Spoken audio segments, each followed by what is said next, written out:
1, 2, 3, go. Hi, Kendall here. Today we're going to go over a little bit of using VS Code with Go and EBTengine, the game engine that we've been talking about. I don't know if we'll actually get to EBTengine, but we are going to look at a simple Go program. So first off, let's open up VS Code.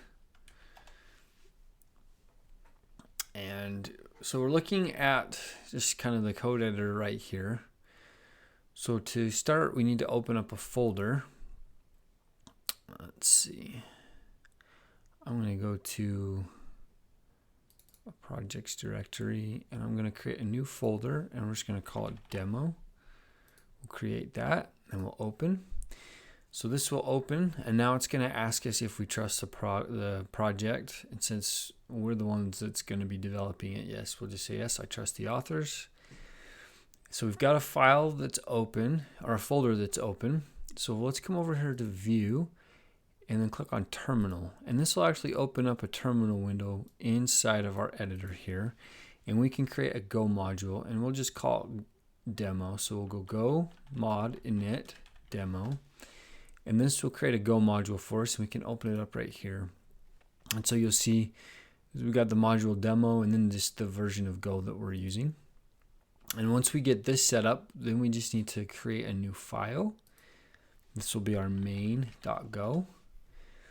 And if you remember the basic anatomy of a Go project, we need a package declaration. Oh, I forgot. We were going to cover one thing before I got started with this. We needed to install the Go extension. So let's go to the Go extension, or to the extension button over here on the left. It's these blocks. Just type in Go. And you can install it from here. So tell us that it's installing it. And now we have installed this Go extension. So we can close this up and we go back to our file tree over here. So back at our main file, we're going to create a package main. And then we're going to have funcMain, which is our main function that the compiler is going to look for. And then we can just put a log statement in right here. And we'll just do the quintessential hello world. So on the blog Intro to Game Dev and in the class that I've been teaching, I've kind of been talking about running off of the command line. So we go here, we go run dot, and dot says this is the current directory. And we'll see we've just printed hello world. But that's not always the ideal situation. We are kind of using the terminal to create our Go module. But let's hide our terminal this time.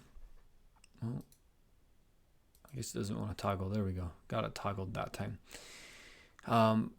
If you look over here on the left, we've got this little play button with the little bug. That's for running and debugging. We can just hit run and debug, and this will actually compile and run our program. And if you look right here, that is printing out our hello world statement that we had written in our main function. So it's actually a little bit easier than it used to be. You used to have to actually create a launch.json file before it even let you run the first time, but they've updated their tool.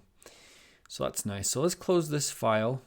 And let's actually close our folder here. And let's open, I have the game that we've been building in class here, submarine game. So let's open this.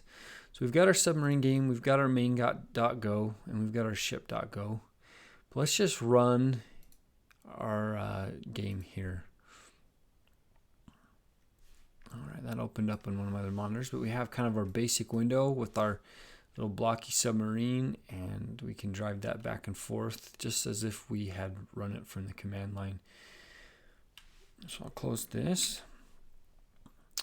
All right, so hopefully that's a good enough example to show running a Go program inside of Visual Studio Code. Just remember to install that Go plugin.